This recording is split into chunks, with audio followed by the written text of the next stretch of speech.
I was working with a company called the Southwestern Company. It was a direct sales organization. We worked with college students. My title was, I was a district sales manager. I basically helped put organizations together. I recruited about 15 schools in 4 or 5 states in the Midwest. Basically recruited, trained, managed, and motivated college students to sell books in the summertime. You know, what dominated my mind as far as my career goes is, how big can I build it?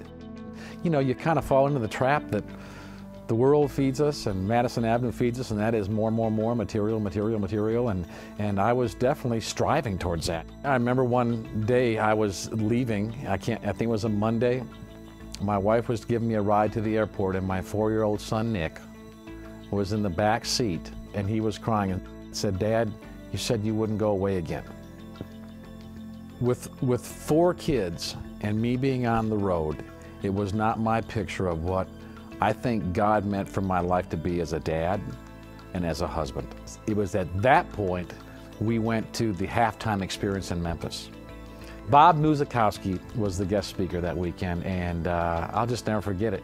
He said several things that made a difference, but the one thing I still remember today was he said, "It's Hotel Earth," and that is, I'm not here forever. You know, I better do something with the time I've got. Well, just help me see, help me hear other stories, help me to really get a grasp on the fact that, yeah, there's more to it.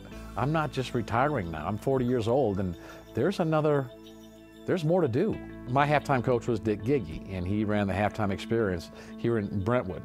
Probably the most helpful aspect or thing I received from the halftime experience was to be with people who were wiser than me.